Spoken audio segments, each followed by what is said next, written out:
ಇಲ್ಲಿ ಸಾಕಷ್ಟು students sir fees ಅನ್ನ ಯಾವ ರೀತಿ ಪೇ ಮಾಡಬೇಕು, ಯಾವ ಬ್ಯಾಂಕ್ ಅಲ್ಲಿ ಪೇ ಮಾಡಬೇಕು, ಬ್ಯಾಂಕ್ ಅಲ್ಲಿ ಪೇ ಮಾಡ್ಬೇಕಂತ ಅಂದ್ರೆ ನಮ್ದೇ ಅಕೌಂಟ್ ಇರಬೇಕಾ ಅಥವಾ ಬೇರೆಯವ್ರದ್ದು ಇದ್ರು ಆಗುತ್ತಾ ಅಂತ ಹೇಳ್ಬಿಟ್ಟು ಅಂಡ್ ಹಾಗೇನು ಯಾವ ರೀತಿ ಏನು ಅಂತ ಕೇಳ್ತಿದ್ದಾರೆ. ಇದ್ರ ಬಗ್ಗೆ ಕಂಪ್ಲೀಟ್ ಪ್ರೊಸೀಜರ್ ಅನ್ನ ಇವತ್ತಿನ ಈ ವಿಡಿಯೋದಲ್ಲಿ ಡೀಟೇಲ್ಡ್ ಆಗಿ ಎಕ್ಸ್ಪ್ಲೈನ್ ಮಾಡ್ತೀನಿ. ವಿಡಿಯೋನ ಕಂಪ್ಲೀಟ್ ಆಗಿ ವಾಚ್ ಮಾಡಿ. ಅಂಡ್ ಅದಕ್ಕಿಂತ ಮುಂಚೆ ಚಾನಲ್ಗೆ ಫಸ್ಟ್ ಟೈಮ್ ವಿಸಿಟ್ ಮಾಡಿದ್ರೆ ಅಥವಾ ಇನ್ನೂ ಸಬ್ಸ್ಕ್ರೈಬ್ ಮಾಡ್ಕೊಂಡಿಲ್ಲ ಅಂತ ಅಂದ್ರೆ ಈ ಕೂಡಲೇ ಚಾನಲ್ಗೆ ಸಬ್ಸ್ಕ್ರೈಬ್ ಅನ್ನ ಮಾಡ್ಕೊಳ್ಳಿ. ಅಂಡ್ ಹಾಗೇನು ಮರಿದೆ ಒಂದು ಲೈಕ್ ಅನ್ನ ಮಾಡಿ. ನೋಡಿ KCET ಅಂಡ್ ಹಾಗೇನು ನೀಟ್ ವಿದ್ಯಾರ್ಥಿಗಳು ಫಸ್ಟ್ ರೌಂಡ್ ಆಗಿದ್ದಾದ್ಮೇಲೆ ಫಸ್ಟ್ ರೌಂಡ್ ರಿಸಲ್ಟ್ಸ್ ಬಂದಿದ್ದಾದ್ಮೇಲೆ ಈಗ ಅವರಿಗೆ ಚಾಯ್ಸ್ ಎಂಟ್ರಿ ಮಾಡೋದಕ್ಕೆ, ಫೀಸ್ ಅನ್ನ ಪೇ ಮಾಡೋದಕ್ಕೆ, ಅಡ್ಮಿಷನ್ ಅನ್ನ ಡೌನ್ಲೋಡ್ ಮಾಡ್ಕೊಳ್ಳೋದಕ್ಕೆ ಒಂದು ಲಿಂಕ್ ಅನ್ನಾದ್ರೆ ಬಿಟ್ಟಿದಾರಲ್ವಾ. ಇಲ್ಲಿ ಸ್ಟೂಡೆಂಟ್ಸ್ ಚಾಯ್ಸ್ ಎಂಟ್ರಿ ಅನ್ನ ಕಂಪ್ಲೀಟ್ ಮಾಡಿ ಯಾರಾದ್ರೆ ಚಾಯ್ಸ್ 1 ಅನ್ನ ಸೆಲೆಕ್ಟ್ ಮಾಡ್ಕೊಂಡಿದಾರೋ ಅಂತಹ ಸ್ಟೂಡೆಂಟ್ಸ್ ಒಂದು ಚಲನ್ ಅನ್ನ ಡೌನ್ಲೋಡ್ ಮಾಡ್ಕೋಬೇಕಾಗುತ್ತೆ. ಕೇವಲ ಚಾಯ್ಸ್ 1 ಸೆಲೆಕ್ಟ್ ಮಾಡ್ಕೊಂಡಿರೋ ಸ್ಟೂಡೆಂಟ್ಸ್ ಫೀಸ್ ಅನ್ನ ಪೇ ಮಾಡೋದಕ್ಕೆ. ನೋಡಿ, ನೀವು ಚಲನ್ ಅನ್ನ ಡೌನ್ಲೋಡ್ ಮಾಡ್ಕೊಳ್ಳೋದಕ್ಕೆ ಹೋದಾಗ ನಿಮ್ಗೆ ಅಲ್ಲಿ ಒಂದು 3 ಬ್ಯಾಂಕ್ಸ್ ಆದ್ರೆ ಆಪ್ಷನ್ಸ್ ತೋರಿಸುತ್ತೆ. ಓಕೆನಾ, ನಿಮ್ಗೆ ಬ್ಯಾಂಕ್ ಆಫ್ ಬರೋಡಾ ಅಂತ ಒಂದು ಆಪ್ಷನ್ ತೋರಿಸುತ್ತೆ. ಅಂಡ್ ಹಾಗೇನು ಸಹ HDFC ಬ್ಯಾಂಕ್ ಅಂತ ಒಂದು ಆಪ್ಷನ್ ಆದ್ರೆ ತೋರಿಸುತ್ತೆ. ಅಂಡ್ ಹಾಗೇನು ಇಂಡಿಯನ್ ಬ್ಯಾಂಕ್ ಅಂತ ಆಪ್ಷನ್ ತೋರಿಸುತ್ತೆ. ನೀವು ಈ 3 ಬ್ಯಾಂಕ್ ಗಳಿಗೆ ಹೋಗಿ ಫೀಸ್ ಅನ್ನ ಪೇ ಮಾಡಬೇಕು ಅನ್ನುವಂಥದ್ದು ಏನಿಲ್ಲ. ಓಕೆನಾ, ಇದು KE ಕಡೆಯಿಂದ ಕೊಟ್ಟಿರುವಂತಹ ಬ್ಯಾಂಕ್ಸ್ ಆಗಿರುತ್ತೆ.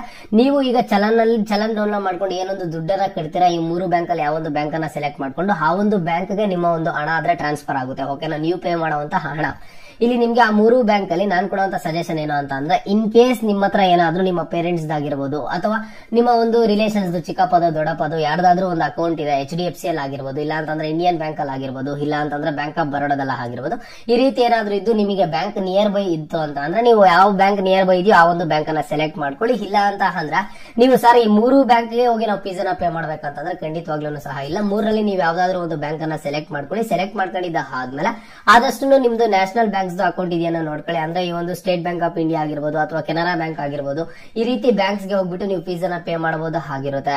ನಿಮ್ದೇ ಅಕೌಂಟ್ ಆದ್ರೆ ಇರಬೇಕು ಅನ್ನುವಂಥದ್ದು ಏನಿಲ್ಲ. ಓಕೆನಾ, ಇದು ಸ್ಟೂಡೆಂಟ್ಸ್ ಒಂದು ನೆನಪಿರ್ಲಿ, ನಿಮ್ದೇ ಅಕೌಂಟ್ ಇರಬೇಕಂತ ಏನಿಲ್ಲ. ನಿಮ್ಮ ಒಂದು ಪೇರೆಂಟ್ಸ್ ಆಗಿರ್ಬೋದು ಅಥವಾ ನಿಮಗೆ ಗೊತ್ತಿರೋರ್ದು ಆಗಿರ್ಬೋದು, ಯಾರ ಒಂದು ಅಕೌಂಟ್ ಮೂಲಕನಾದ್ರೂ ನೀವು ಫೀಸ್ ಅನ್ನ ಪೇ ಮಾಡಬಹುದು. ಮೊದಲಿಗೆ ಚಲನ್ ಅನ್ನ ಡೌನ್ಲೋಡ್ ಮಾಡ್ಕೊಳ್ಳಿ. 3ರಲ್ಲಿ ಯಾವ್ದಾದ್ರು ಒಂದು ಬ್ಯಾಂಕ್ ಅನ್ನ ಸೆಲೆಕ್ಟ್ ಮಾಡ್ಕೊಳ್ಳಿ. ನಿಮಗೆ ಸರ್ ಅದು ಹೇಳಿ ಸರ್ ಯಾವ ಬ್ಯಾಂಕ್ ಸೆಲೆಕ್ಟ್ ಮಾಡ್ಕೊಳ್ಳಿ ಅಂತಂದ್ರೆ HDFC ಬ್ಯಾಂಕ್ ಅನ್ನ ಸೆಲೆಕ್ಟ್ ಮಾಡ್ಕೊಳ್ಳಿ. HDFC ಬ್ಯಾಂಕ್ ಅನ್ನ ಸೆಲೆಕ್ಟ್ ಮಾಡ್ಕೊಂಡಿದ್ದ ಆದ್ಮೇಲೆ ನೆಕ್ಸ್ಟ್ ನಿಮ್ಗೆ ನಿಮ್ಮ ಒಂದು ನಿಯರ್ ಬೈ ಇರುವಂತ ಬ್ಯಾಂಕ್ಸ್ ಗೆ ಹೋಗಿ ಚಲನ್ ಅನ್ನ ತಗೊಂಡು, ಇವತ್ತು ಸಂಡೇ ಇರೋದ್ರಿಂದ ನಾಳೆ ಹೋಗಿ ನಿಯರ್ ಬೈ ಇರೋ ಬ್ಯಾಂಕ್ಸ್ ಗೆ ಹೋಗಿದ್ದೀರಾ ಅಂತ ಅಂದ್ರೆ ಅಲ್ಲಿ ನೀವು ಪೇ ಮಾಡಬಹುದು ಆಗಿರುತ್ತೆ. ಓಕೆನಾ, ಆದಷ್ಟು SBI ಇಲ್ಲ ಅಂತಂದ್ರೆ ಕೆನರಾ ಬ್ಯಾಂಕ್, ಈ ರೀತಿ ಕಾರ್ಪೊರೇಷನ್ ಬ್ಯಾಂಕ್, ಈ ರೀತಿ ಬ್ಯಾಂಕ್ಸ್ ಇತ್ತು ಅಂತಂದ್ರೆ ಹೋಗಿ. ಓಕೆನಾ, ಅದು ಆಲ್ಮೋಸ್ಟ್ ಎಲ್ಲ ಒಂದು ಬ್ಯಾಂಕ್ಸ್ ಅಲ್ಲೂ ಕಟ್ಸ್ಕೋತಾರ. ನಿಮ್ಗೆ ನಿಯರ್ ಬೈ ಇರುವಂತ ಬ್ಯಾಂಕ್ ಗೆ ಹೋಗಿ ನಿಮ್ಮ ಒಂದು ಪೇರೆಂಟ್ಸ್ ಯಾವ ಬ್ಯಾಂಕ್ ಅಕೌಂಟ್ ಇದೆಯಾ ನೋಡ್ಕೊಂಡು ಹೋಗಿ. ಅಂಡ್ ನೋಡಿ, ನೀವು ಫೀಸ್ ಎಷ್ಟು ಪೇ ಮಾಡ್ಬೇಕು ಅಂತ ಸ್ಟೂಡೆಂಟ್ಸ್ ಕೇಳ್ತಿದ್ರೆ, ಫೀಸ್ ಎಷ್ಟು ಪೇ ಮಾಡ್ಬೇಕಂತ ಅಂದ್ರೆ ಚಲನ್ ನಲ್ಲಿ ಎಷ್ಟು ತೋರಿಸಿರುತ್ತೋ, ಚಲನ್ ನಲ್ಲಿ ನಿಮ್ಗೆ 750 ರೂಪಾಯಿ ತೋರಿಸಿದ್ರೆ ಅಷ್ಟೇ ಫೀಸ್ ಪೇ ಮಾಡಬೇಕು. 1 lakh ಪ್ಲಸ್ ತೋರಿಸಿದ್ರೆ 1 lakh ಪ್ಲಸ್ ನೀವು ಫೀಸ್ ಅನ್ನ ಪೇ ಮಾಡಬೇಕಾಗುತ್ತೆ. ನೀವು ಕೇಳಬಹುದು ಸರ್ ಈಗ ನಮ್ಮ ಒಂದು ಪೇರೆಂಟ್ ಅಕೌಂಟ್ ಇದೆ ಸರ್, ನಾನು ಒಂದು ಚಲನ್ ಅನ್ನ ಡೌನ್ಲೋಡ್ ಮಾಡ್ಕೊಂಡೆ, ಚಲನ್ ಅನ್ನ ಡೌನ್ಲೋಡ್ ಮಾಡ್ಕೊಂಡು ಬ್ಯಾಂಕ್ ಹತ್ರ ಹೋಗಿ ನಾನು ಕ್ಯಾಶ್ ತಗೊಂಡೋದ್ರೆ ಫೀಸ್ ಅನ್ನ ಕಟ್ಸ್ಕೋತಾರ ಅಂತಂದ್ರೆ ಖಂಡಿತವಾಗ್ಲೂ ನೀವು ಕ್ಯಾಶ್ ತಗೊಂಡೋದ್ರೆ ಫೀಸ್ ಅನ್ನ ಕಟ್ಸ್ಕೊಳ್ಳೋದಿಲ್ಲ. ಹಾಗಾಗಿ ನೀವು ಥ್ರೂ ಚೆಕ್ ಬುಕ್ ಮೂಲಕ ಫೀಸ್ ಅನ್ನ ಪೇ ಮಾಡಬೇಕಾಗುತ್ತೆ. ಓಕೆನಾ, ಹಾಗಾಗಿ ನಿಮ್ಮ ಒಂದು ಪೇರೆಂಟ್ಸ್ ಮೊದಲಿಗೆ ಚೆಕ್ ಬುಕ್ ಇದೆಯೋ ಇಲ್ವಾ ಅದನ್ನ ಚೆಕ್ ಮಾಡ್ಕೊಳ್ಳಿ. ಚೆಕ್ ಬುಕ್ ಇತ್ತು ಅಂತಂದ್ರೆ ಅವರ ಒಂದು ಅಕೌಂಟ್ ಗೆ ನಿಮ್ಮ ಹತ್ರ ಇರುವಂತ ಕ್ಯಾಶ್ ಅನ್ನ ಡೆಪಾಸಿಟ್ ಮಾಡ್ಕೊಳ್ಳಿ ಮೊದಲಿಗೆ. ಅದಾದ್ಮೇಲೆ ನೀವು ಆ ಚೆಕ್ ಮೂಲಕ ಈ ಒಂದು ಚಲನ್ ಅನ್ನ ಕೊಟ್ಟು ಬ್ಯಾಂಕ್ ಅಲ್ಲಿ ಫೀಸ್ ಅನ್ನ ಪೇ ಮಾಡಬಹುದು ಆಗಿರುತ್ತೆ. ಓಕೆನಾ, ಬ್ಯಾಂಕ್ ಅಲ್ಲಿ ಫೀಸ್ ಪೇ ಮಾಡಿ ಬಂದಿದ್ದ ಆದ್ಮೇಲೆ ಒಂದು 6 to 10 hours ಒಳಗಡೆ KE ಅಫಿಷಿಯಲ್ ವೆಬ್ಸೈಟ್ ಅಲ್ಲಿ ಅಪ್ಡೇಟ್ ಆಗುತ್ತೆ. ಇನ್ನು ಬೇಗನೆ ಅಪ್ಡೇಟ್ ಆಗುತ್ತೆ ನೀವು ಫೀಸ್ ಅನ್ನ ಪೇ ಮಾಡಿರುವಂತದ್ದು. ಅದಾದ್ಮೇಲೆ ನೆಕ್ಸ್ಟ್ ಅಡ್ಮಿಷನ್ ಆರ್ಡರ್ ನ ಡೌನ್ಲೋಡ್ ಮಾಡ್ಕೋಬಹುದು ಆಗಿರುತ್ತೆ. ಓಕೆನಾ, ಅಂಡ್ ಸ್ಟೂಡೆಂಟ್ಸ್ ಯಾರು ವರಿ ಆಗೋದಕ್ಕೆ ಹೋಗ್ಬೇಡಿ. ಲ್ಯಾಕ್ಸ್ ಈ ರೀತಿ ಫೀಸ್ ಅನ್ನ ಕಟ್ತೀರಲ್ವಾ, ಬ್ಯಾಂಕ್ ಹೋಗಿ ಫೀಸ್ ನ ಪೇ ಮಾಡ್ಬಿಟ್ಟು ಬಂದು ಅಯ್ಯೋ ಅಡ್ಮಿಷನ್ ಆರ್ಡರ್ ಡೌನ್ಲೋಡ್ ಆಗ್ತಿಲ್ಲ ಅಂತ ಹೇಳ್ಬಿಟ್ಟು ಟೆನ್ಷನ್ ತಗೊಳ್ಳೋದಕ್ಕೆ ಹೋಗ್ಬೇಡಿ. ಒಂದಿಷ್ಟು ಟೈಮ್ ತಗೊಳುತ್ತೆ ಅಪ್ಡೇಟ್ ಆಗೋದಕ್ಕೆ, ಒಂದು 6 to 10 hours ಟೈಮ್ ತಗೊಳುತ್ತೆ. ಅದಾದ್ಮೇಲೆ ನೆಕ್ಸ್ಟ್ ಆರಾಮ್ಸೆ ನೀವು ಅಡ್ಮಿಷನ್ ಆರ್ಡರ್ ಅನ್ನಾದ್ರೆ ಡೌನ್ಲೋಡ್ ಮಾಡ್ಕೋಬಹುದು ಆಗಿರುತ್ತೆ. ಓಕೆನಾ, ನಿಮ್ಗೆ ಚಲನ್ ಅಲ್ಲಿ ಎಷ್ಟು ಫೀಸ್ ಇದ್ರೆ ಅಷ್ಟು ಫೀಸ್ ಅನ್ನ ತಗೊಂಡೋಗಿ, ಮತ್ತೆ ಬ್ಯಾಂಕ್ ಅವರೇ ನಿಮ್ಮ ಹತ್ರ ಎಕ್ಸ್ಟ್ರಾ ದುಡ್ಡನ್ನು ಕಟ್ಸ್ಕೊಳ್ಳೋದಿಲ್ಲ.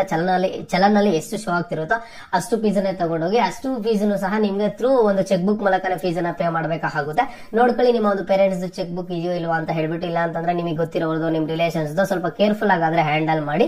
ಇಲ್ಲಿ ಅಮೌಂಟ್ ಸ್ವಲ್ಪ ಜಾಸ್ತಿ ಕಟ್ಟೋರು ಸಹ ಇರ್ತೀರಾ, ಹಾಗಾಗಿ ಹೇಳ್ತಿದ್ದೀನಿ.